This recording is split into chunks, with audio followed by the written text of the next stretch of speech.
This spirit, when it manifests, it also gives you a state which we call as collective consciousness. It's the state by which you become, again I say become, it's actualization, it is not just talking. You become conscious collectively, means you become conscious of another person's centers on your fingertips. You also become self-aware. You know about yourself, what centers are catching, where are we going. Like a person who becomes mentally upset, he doesn't know. Till he becomes mad, goes to lunatic asylum and dies, he does not know. But in Sahaja Yoga, immediately you can find out that there's something going wrong with your mental side. If a person gets into cancer, he might get into the state of galloping cancer, about to die, then he may discover that he has got cancer. But in Sahaja Yoga, if there's a little imbalance, immediately it shows on your fingertips. And if you know how to do it, how to correct it, then every problem is solved. So as I told you yesterday, yoga has double meaning. Yoga means union with the divine. That's one. And the second one is the expertise, the deftness, what we call in Sanskrit kaushala. You must have the deftness, how to handle this all-pervading power that is flowing through us, how to understand ourselves, how to understand others. That's an important part of Sahaja Yoga. Now the third thing that happens with self-realization is that you get a state of peace, of bliss, and of joy.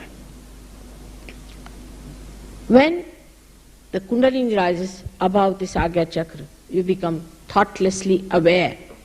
It's called as Nirvichar Samadhi, thoughtlessly aware, where there is no thought in your mind.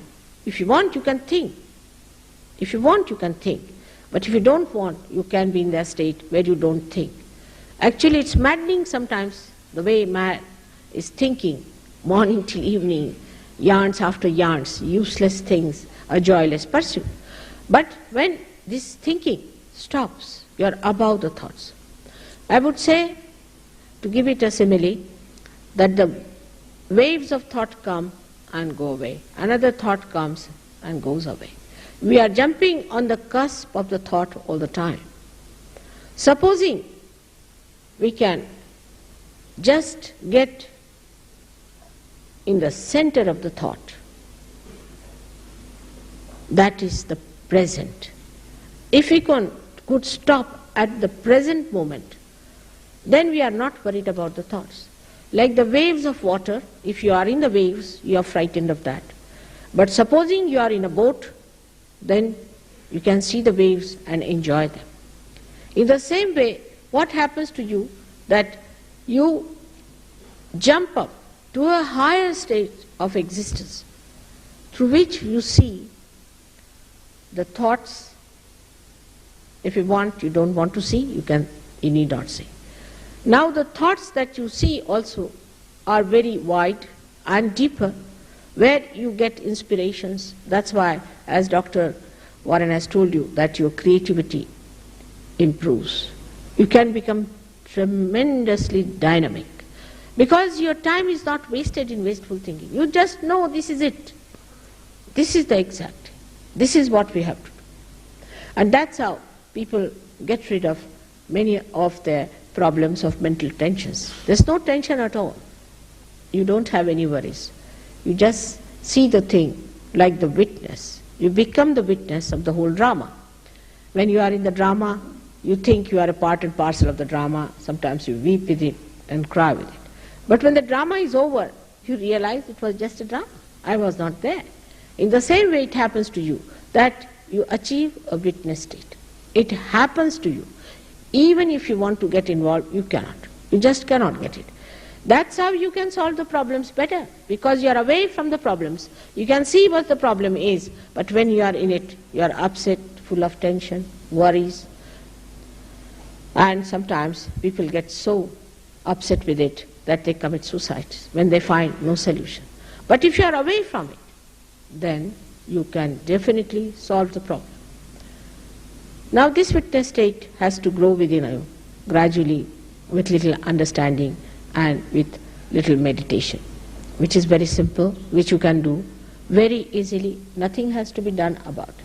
The last center is the center of Sahasrara, they call it, because there are 1,000 petals. 1,000 petals because there are 1,000 nerves which get enlightened. And the light from the flame, as you see in a candle, in the same way, it appears like tongues of flames, beautiful tongues of flame of various colors. You see them opening out. First you don't see, first you become the light, and then you can see it also, that it opens out as a beautiful lotus of flames of beautiful colors. And you stand in between to see that you are there watching all this within yourself.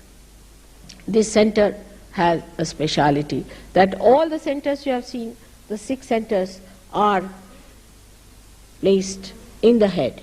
This is what we call the station of the centers, of the pithas.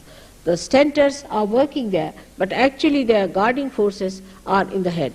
And when the Kundalini comes up and she integrates you and enlightens the brain, all these centers also get enlightened, and you feel that you are completely integrated. Your mind, your body, your soul all work together. There's no fight.